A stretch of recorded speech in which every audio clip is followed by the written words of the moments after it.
All right. Uh, I think this is actually happening. Hi, everyone.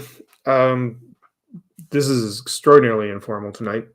I'm just going to be doing a little bit of drawing demos, playing with the equipment a little bit here to get this sorted out. Um, so yeah, I won't be keeping this one up. I might keep it up for like 24 hours, maybe 48 hours at the most. So this is a little bit experimental just to make sure I can get things working right, because this has actually taken me about an hour and a half to get this set up properly. Started about 2 to 3 times. I don't know if you've seen something go up briefly and then come down and then delete, uh, because the intro was playing the outro and the outro was playing the intro, and then there was no sound. The sound wasn't hooked up right. Just every time I went to go do something, there was something wrong. I also thought tonight I'm going to be doing a bit of a drawing demo. Not so much a demo as much as just some drawing gestures. I thought just to kind of have fun doing that. So it's just going to be really, really short, just more to experiment with the equipment right now, make sure I can get everything working. So that's going to be it for tonight. Oh, hi, Matt. How you doing? Yeah, good to see you, man. Yeah, this was a little bit impromptu. Sort of. Wednesday nights is when I really want to do live streams, but the last little while I kind of haven't been able to. I got I decided to just kind of bring everything out because I've kind of paid for the use of Talk Studio, and I figured I might just use it just to keep myself comfortable, because this has been a little while and I'm already feeling very rusty tonight trying to do this properly. But it's good to see you again, though, Matt. I was thinking about you actually the other day, and I thought I should get back in touch again. It's just last 3 days I had all these plans to kind of do things, and typical fashion, nothing got done. So, but yeah, I should, maybe after this tonight, maybe I'll give you a quick call if you're around. I thought I just sort of came on just to kind of test this out a little bit, because I have subscription to Talk Studio. And for anyone watching, if you're not familiar with Talk Studio, it's pretty much exactly the same as StreamYard. It's just a bit cheaper. And they gave me a bit of a deal on it if I renewed, so I renewed. I had a little bit of some issues with it, but I think it's yeah, by all means, if you want to, sure. If you're not too busy tonight, then yeah, I let me see if I can just bring this up. So I should be able to share my screen, and I've got Clip Studio Paint open, and the idea was just to kind of try and do some gestures. So let's see if I can get this to work. I really want this to get into a groove where I can have all this set up ahead of time, and then just start the show kind of thing, right? And then just have everything right there ready to go. And it never seems to go that way. So I'm kind of just experimenting getting this up and ready. So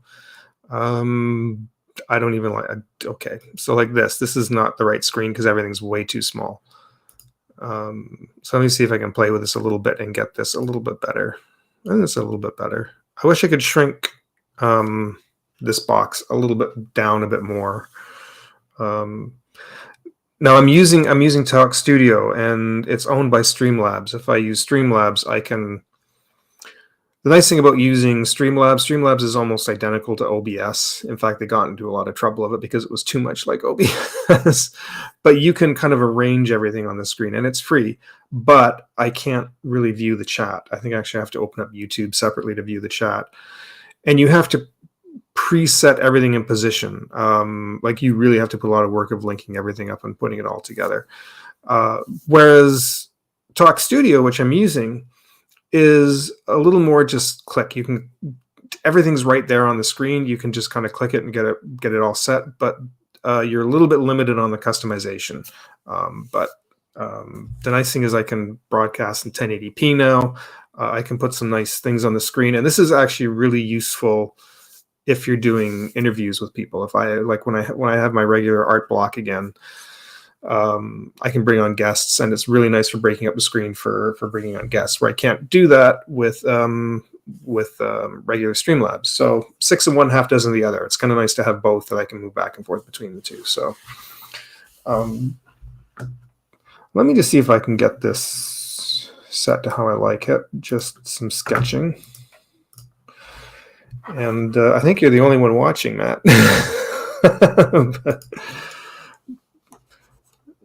Oh, one moment. I almost forgot.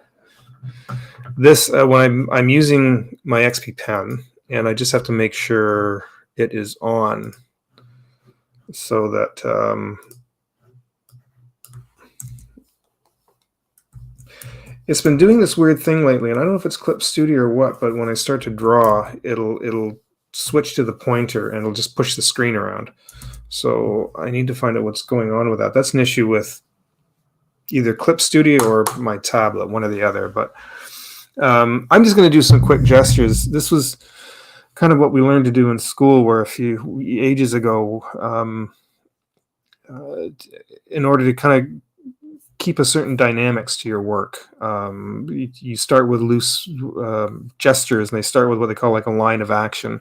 And the line of action is just really quick. You can make these little swish motions like this in the direction you want to draw. So if you want to draw somebody like a superhero flying, and he's going to be flying across the screen, you kind of can just start with a direct line like this, and you can have that character follow the line. So you know, whoop, I just accidentally deleted it. So this is what I'm talking about. This is there we go. So I'm going to do that better. Right. So you can think that the character is going to follow this line, and if I just do some simple quick gestures, you know, you can have them coming up like this, and the fist is up. Right. You know, usually they kind of got one leg up somehow. Just well, one leg is off, right? Right. So there you can kind of get the idea of this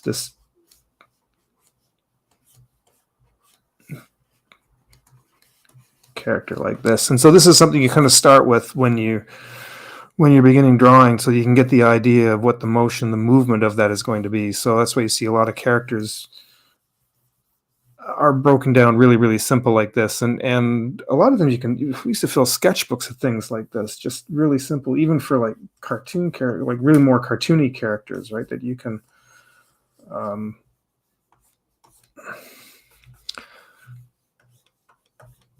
get really quick gestures down to actually a little better. Actually, that looks a little bit overly simplified. Let's kind of improve that a little bit. And sometimes you can actually do that. You can look at it and go, that's kind of boring. It's just standing there really static. How can I make that a little more dynamic? And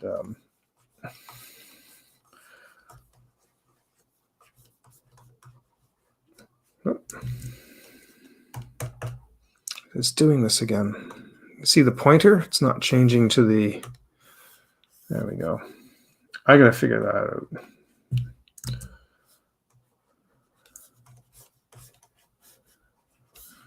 So instead, you can push the action out like this. So it becomes a lot more interesting to look at, right? And it even just, and this is like really dynamic things, even somebody just being completely lazy. And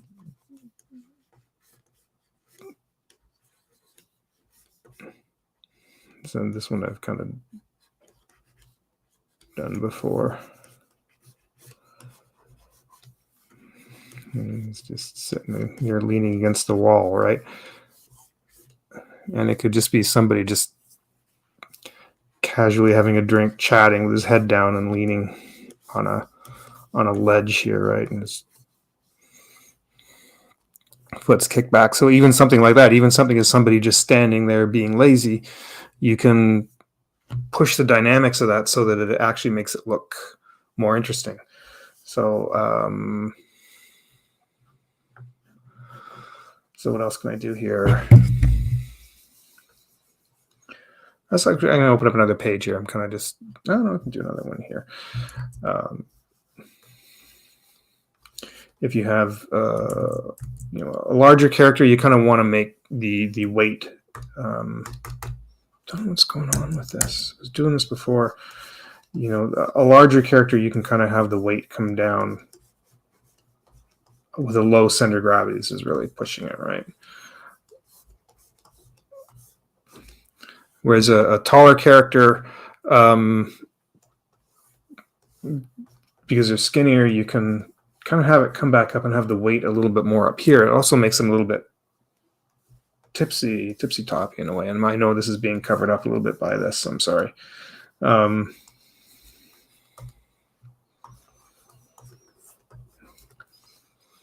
So you got the, and you can kind of play around with that a lot in your drawing. So if the character's heavy, you can bring all the weight pulled down to the bottom, and you really kind of emphasize that low center of gravity and that low weight that keeps them really grounded. Where somebody's tall and skinny, you can bring it up, and now they're not as kind of connected to the ground. You've got them, maybe somebody who's wider shouldered but comes down to these little feet. You can make them kind of wiry and just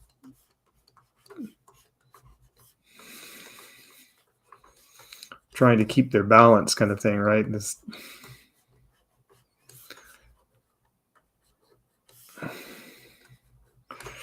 you can see, I'm not putting in a lot of details to any of this either, right? And here's your line of action right there, right? So you can see I'm not putting in a lot of details into any of this too. I'm not worried about fingers. I'm not worried about toes. I'm not worried about proper proportions at the moment. I'm not. If I was doing this for like cartoon characters, say I was doing like drawing Flintstones or Pink Panther or something like that, right? I'm not exactly trying to keep everything on model. This is just trying to get in the gestures of whatever it is that I'm drawing. So, and you can, and this is how a lot of artists, especially in animation, how they'll kind of prepare for a project. Especially when you get like a storyboard, and you just need to get the information down really, really quick. Learning to do these, you can throw, you can really kind of push the dynamics of the scene to make it look interesting. I'll start another one here, and I'll show you. Show you the difference here if I can get this to open up a new one.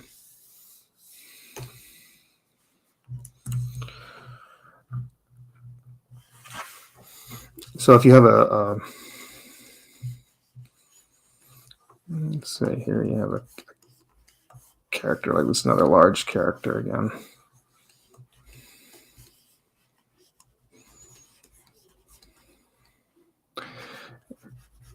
All right, now this is, again, just really, really simple gestures here.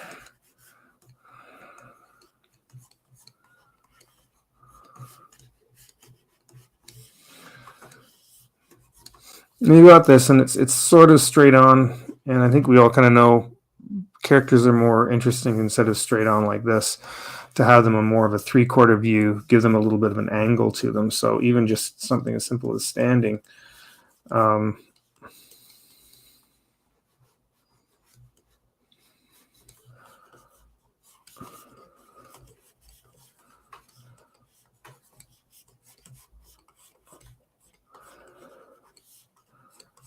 you wouldn't see that other arm because it kind of falls behind. So now it's a 3/4 view on this, right?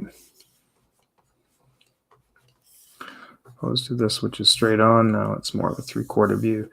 So it starts to begin a little more dynamics, a little more interesting to look at. Now, if you have the character doing something, you can start to move the limbs. How can you push the how can you push the extremities in that a little bit further? This is jittery tonight. Good heavens. I'm going to actually start with giving them a little bit of a stomach area first and give them a little more like this. And then just the box. Oops, sorry, I'm going to go back for a minute. And I'm going to try and keep the weight centered. So if their head's coming here, heel is directly underneath the shoulders and the head, so they're centered. You can tell they're not going anywhere. And then all right, you can.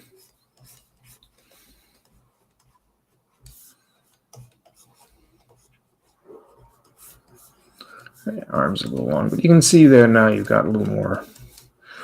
Becomes more and more interesting with each one, right? And so you can kind of play around with that. Cartoon physics. I'm not sure. What do you mean by cartoon physics? Do you mean the physical structure of them, or because you can as far as the structure of a character, as long as everything is solid and has weight, so you can actually you can do just about anything with a cartoon character, but it has to be grounded in some kind of reality. So you have to imagine that even no matter how exaggerated or wild it is, you want to imagine that there is a skeletal structure inside of that. So that's why we learn to work with volume a lot, right? So as far as the structure of the character, you want to come back to your shapes, like your sphere, your cube. Oops, sorry, that's really messy. Let me do that again.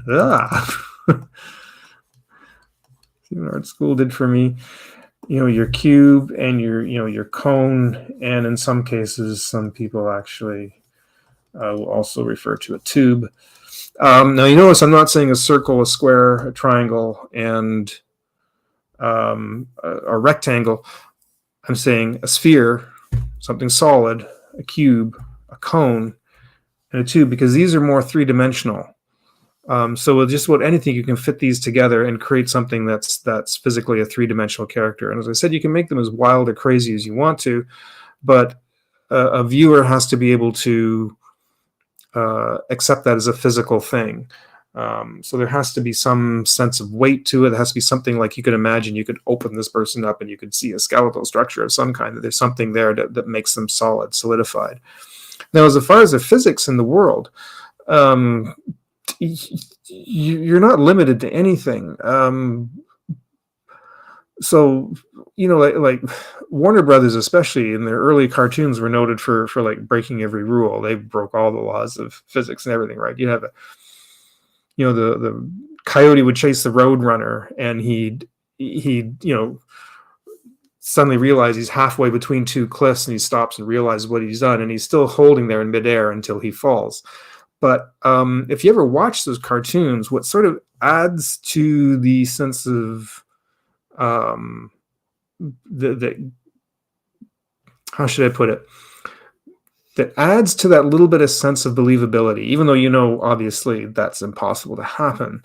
But what makes you kind of accept it, and what makes the gag work, especially, and what makes it funny, is when you start adding that bit of physicality to them. So if you just had, a character just suddenly fall, it's kind of boring, right? You just have it simply fall. But Warner Brothers, they gave them the sense of like this weight, this physical weight. So when they fell, if you watch, like the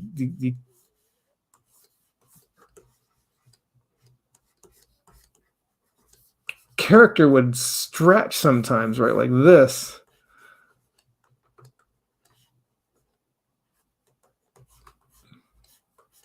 Right, and it would the sign that would say help, right? And you'd see the body, and the body would stretch, or the neck would stretch, or something like this, right?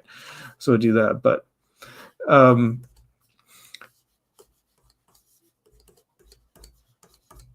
so they would do this, but what added to that was this sense of weight, the fact that there was this physical ball that's right there. It's like a bowling ball inside your hip, and you really got that sense because they really added that physical sense of weight, and they stretched it like a bowling ball in a nylon, right?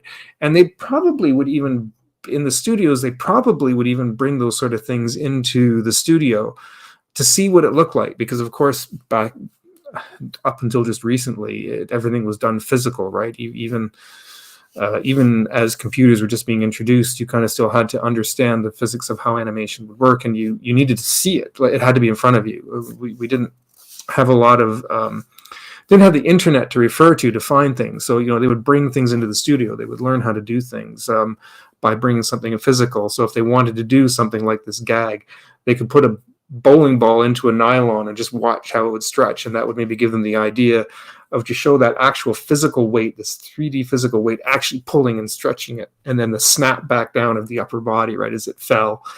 And another great example of this is when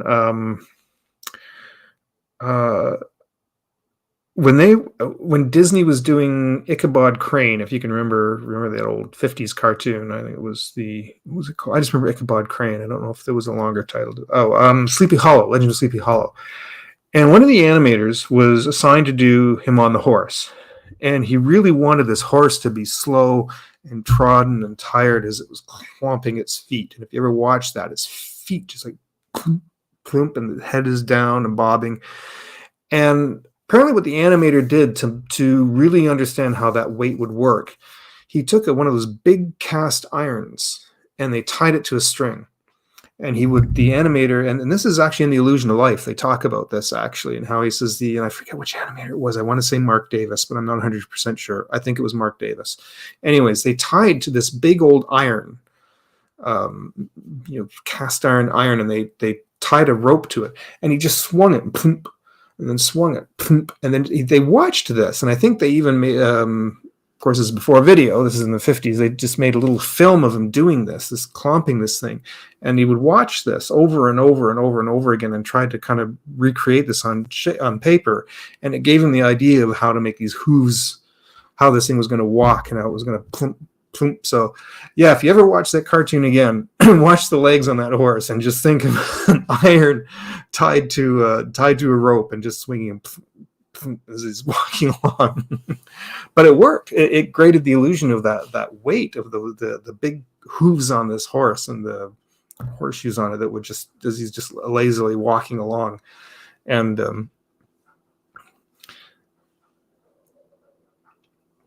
my throat is really dry. I'm drinking tea all night.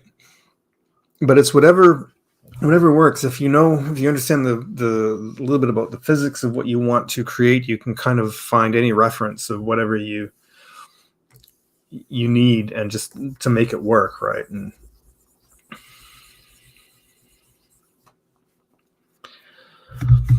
but it's that was a hard thing to actually remember learning in animation, was that sense of weight in anything, that the pull of weight when you're drawing a lot of keys, when you have a character that you're animating and you have you're doing all the keys and poses and whatnot, and you have to kind of keep that sense of gravity in there, the physicality of this character and the weight of that. So how that's going to work.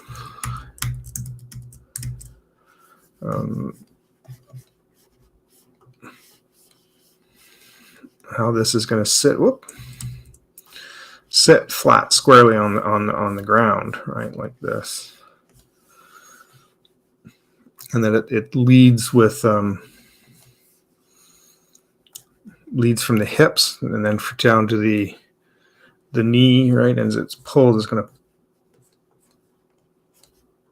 pull this thing off the floor. Now here I'm bending it, but if it was a hoof of a horse, it might not do that. But just for the sake here of a moment, just to show this.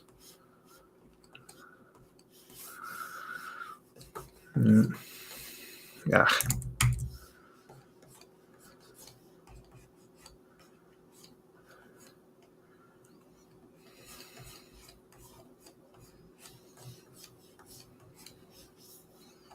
Right, so you can kind of see that motion happening. This should have been down a little bit lower, but you can see there's contact here, and here it's kind of left the floor a little bit.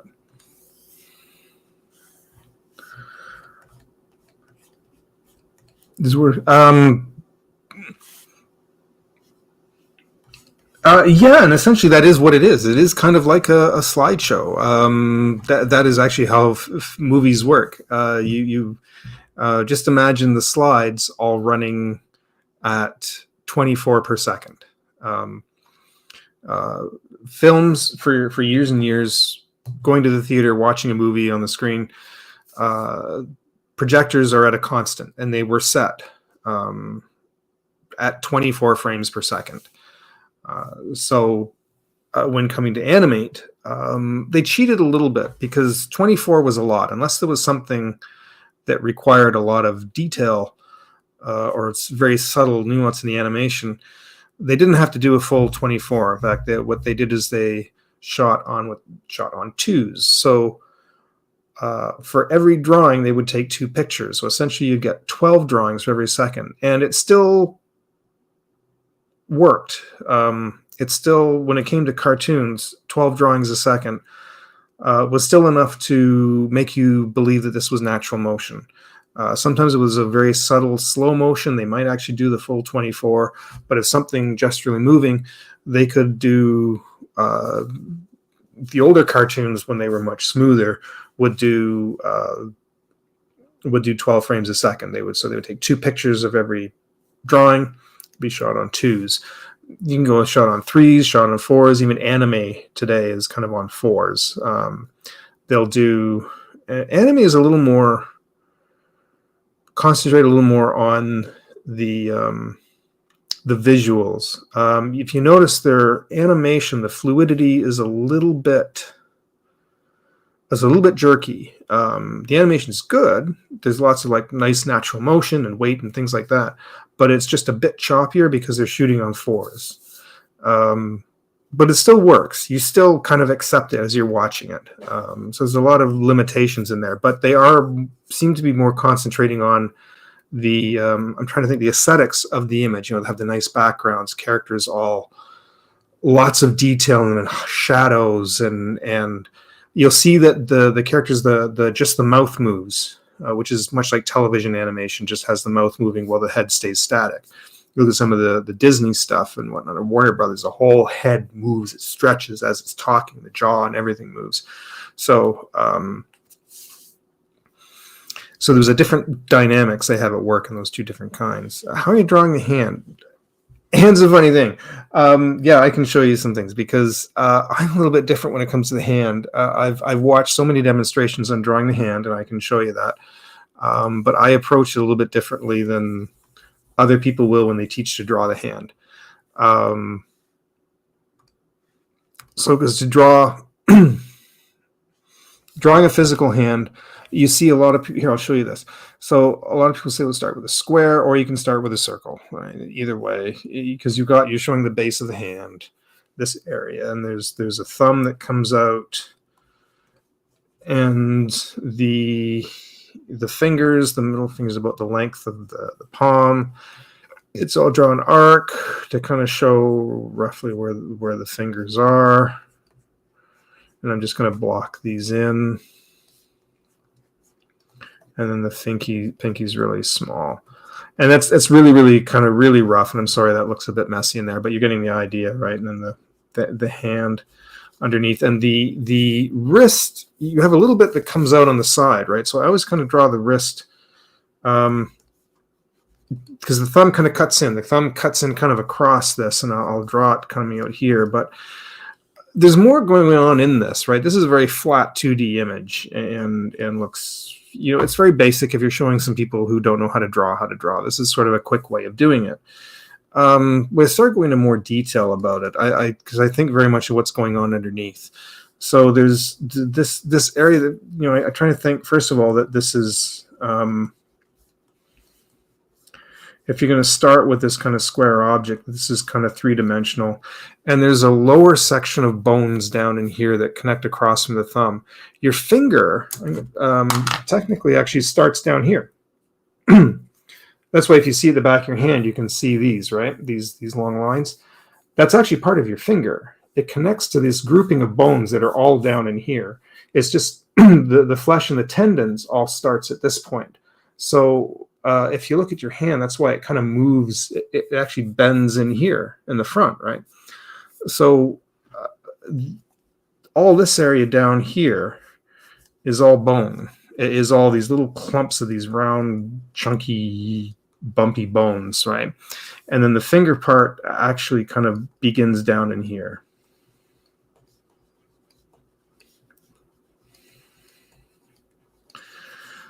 Which this is a bit funny way of looking at it, but then this is kind of where the skin is attached all up in here, right? So which gives you kind of this shape. The thumb is attached way down under here, this bottom bone down inside here, and is a bit of a funny thing because you can see it bends halfway across here. It actually bends in the middle. Your thumb is bending from here, not from here. It actually, when you're grabbing something, it's grabbing here. It's your hand's folding together as this part's collapsing down and this thumb is kind of coming in. So I kind of keep all that in mind as I'm drawing. I have really short thumbs, by the way. My thumb only comes to here. Most people usually have a little bit longer thumb. Mine is just really, really short. So and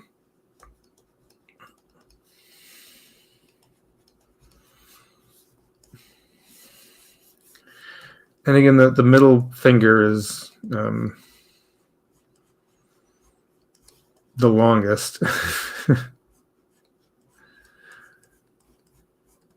And then the pinky is actually quite small down here. So these should be a little bit longer, I think. So it gives you a little bit more of a breakdown. And then the bones, as you can see, this is coming off here. And I usually like to kind of indicate that and have it come off of here a little bit more like this. So there you can see a little bit more of the structure of how the hand works and how it attaches. Yes, exactly. That's usually why it's, of course, why it's the longest. But that kind of gives you a little bit of an idea of the structure of a hand.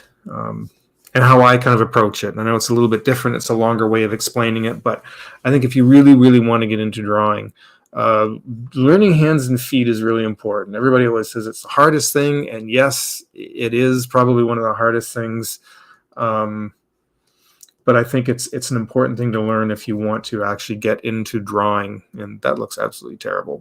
But if you really want to get into drawing, learn how to draw the hands and feet and learn the anatomy of it. Because once you understand it, you can cartoonize the hell out of it, right? Once you kind of understand what's going on, understanding the rules right before you bend them or break them. So then, that's why characters like Bugs Bunny had all these, could draw these big gestural fingers and that were. And they only had like 3 fingers and a thumb, right? So, and you can just, this is really kind of a terrible pencil tool that comes with this, but you get the idea.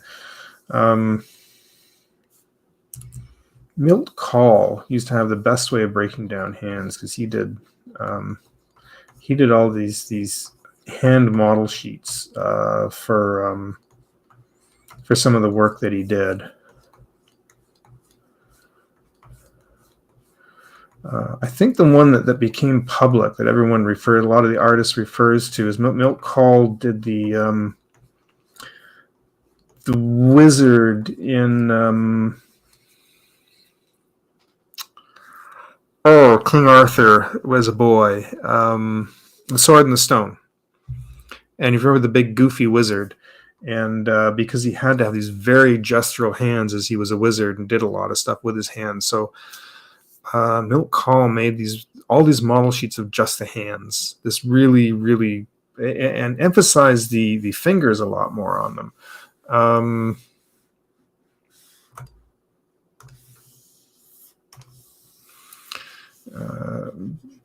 So when you saw his, let me try this again. I'm sorry.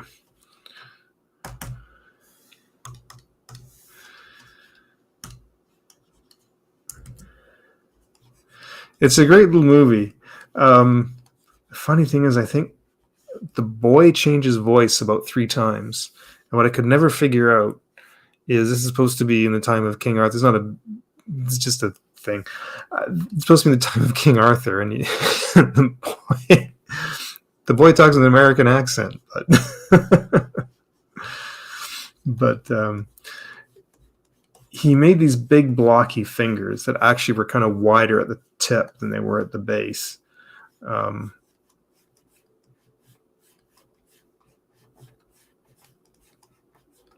But he made them like that, with like a big thumb on it, so that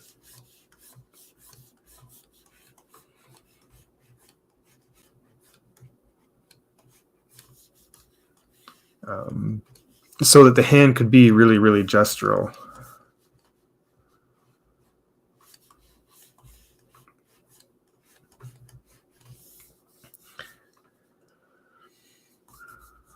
And this way, like, you can kind of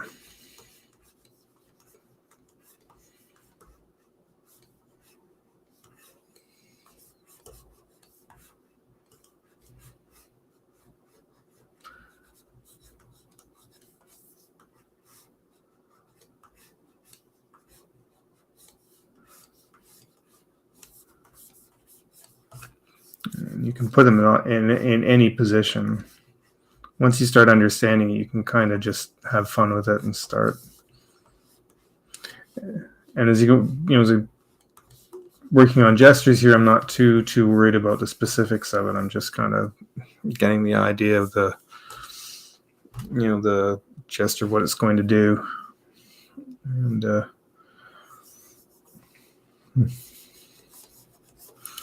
even if it's,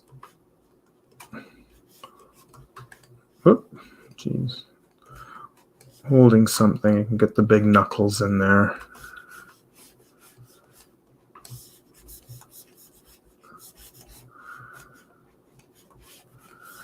But like anything else, drawing just takes practice.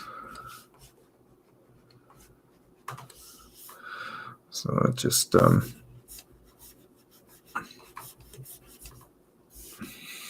thanks, Matt. I appreciate it. How have we been going here for? It's about 10 after 12. And the same thing for feet. Feet is the same thing. You've got this cluster of bones, but the actual toes kind of start further back. But you have this arch, and your heel sits back under the center. I was actually doing something on this on feet. I'll show you this too real quick. The way your feet kind of doesn't fall where you kind of think it does.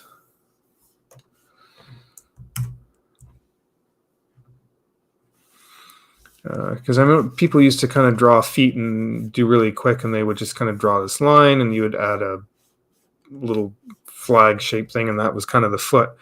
But you're putting it right here. If you notice, you actually have a ball to your foot. So if you have this come down and you start with a ball just sitting back like this, where the ball of your foot and the ankle, and you have this arch here and a little bit of lip up. So you can see it actually sits back a little bit further, right? Your ankle comes back here. So the weight is pushing back in behind under here. And then the front of the foot, the weight is under here. So you got this arch. You got the weight here, the weight coming back here, even though the foot, your leg is way up here. I don't know if that makes sense. I'm drawing really close, kind of tight together, but that's kind of yeah. So it's actually kind of sitting slightly behind right here. Because you can see that on your foot. Like if you notice, you've got that little, I would call it this curved part, the Achilles, that tendon, what's it called? I forget what it's called. Oh my God, I'm forgetting so many things. Let me try that again. That looks really messy. Let me make that a little bit clearer.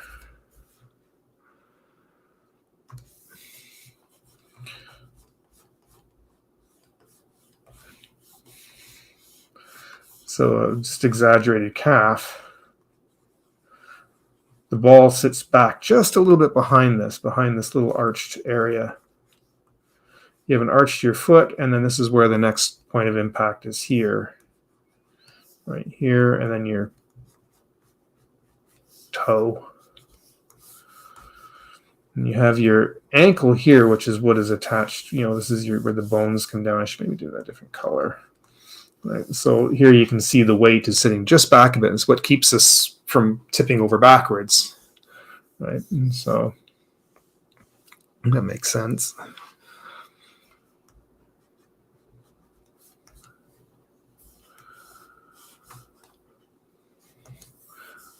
If the bone comes through here, and then you have you're attached to your ankle here, but the weight sits back just slightly behind it, just a bit.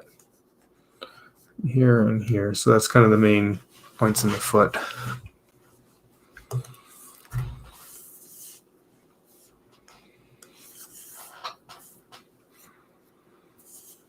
That's why whenever I show something like having a little too big there, anything that has, I do too. I'm flat-footed as well. That's why I'm always constantly changing shoes. It doesn't matter if I spend like $200 on shoes or buy cheap $20 Walmart shoes. I will burn through them same amount of time. So that's why I end up buying just cheap shoes most of the time. But even anything that's flat, like even like a if you're doing a dog, I'll give it a little bit of extra push in behind if I'm drawing paws like this. I'll give it a little extra in behind like that. So how do the rules change for feet? How do you mean as opposed to hands?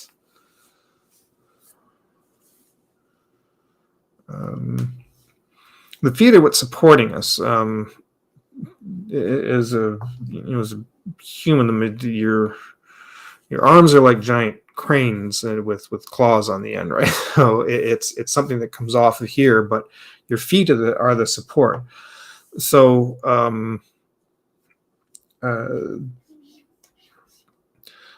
the hand, I don't like. If you look at your hand, when you go like this, you can see you don't have anything coming off it. There's no heel off of this, so it is more of an open crane. You have fingers that can open and spread and move and do things.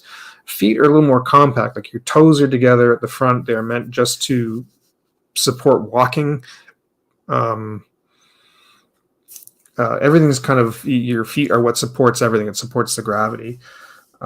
So it's the same idea in that there is like a cluster of bones. You've got, there's a bone that's back in here, and then there's another cluster of bones. It's the same idea that your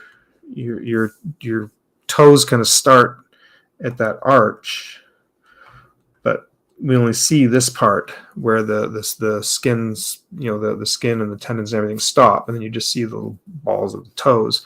But they actually go back further into this little cluster of bones. So it's the same idea with the hands. You have half the hands, a cluster of bones at the bottom, and then this part starts underneath. So it's the same idea. It's same, but your feet are structured more for support, like this, where the hands just kind of the hand is just meant to be more, it's for grasping and doing physical things. I think you can kind of do more with fingers and hands in that too, because that is what we see. It is the gestural part where the feet are just kind of there as support. But if you're looking straight on,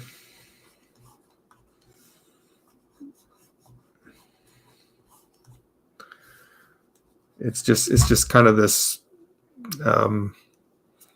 triangular box where everything's kind of compacted in, and it's meant to be because it's got to support us. So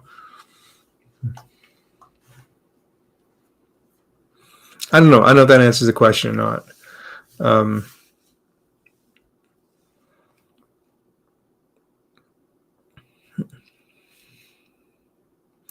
Because whenever I draw, if something's the support of a character, whether it's the feet or even if they're sitting down, this rump, it comes back to what I was kind of showing at the beginning. To exaggerate it, it's this, Let me say this again.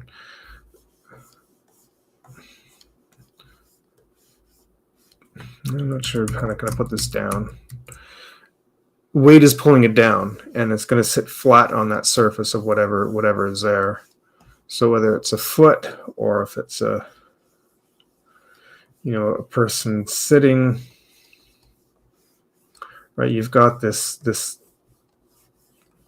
weight that has to support it. You're very welcome, Matt.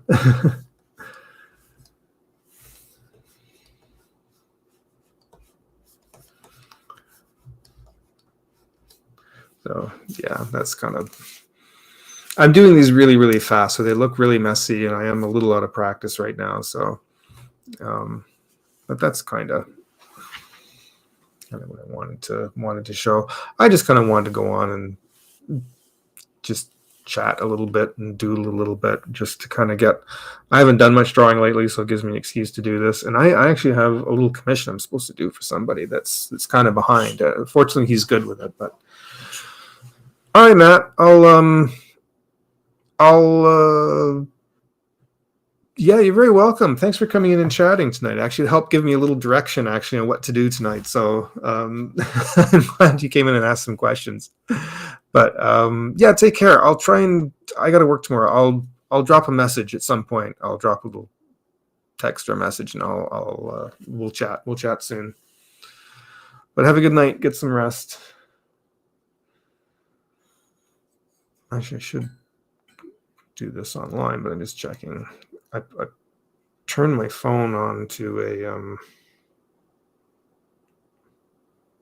a Joshua Kimball is live. All right, will do. Thanks, Matt. Take care.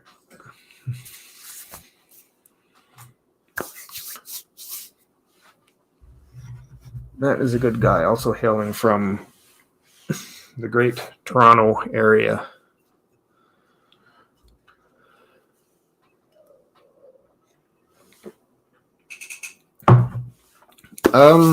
Yeah, I guess that's I think maybe I'll just kind of wrap it up there myself.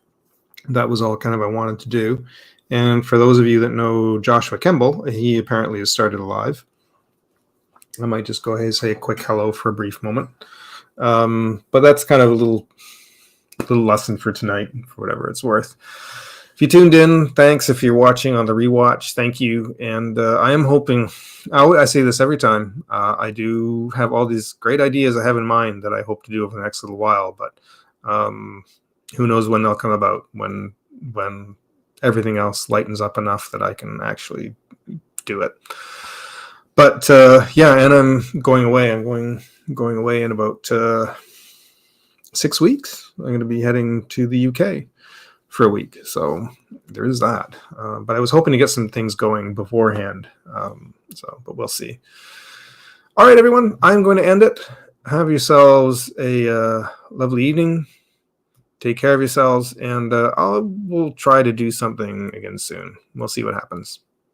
I would say I'd put up an announcement. Sometimes it's just spur of the moment. I don't know when it's going to happen. All right. Bye for now.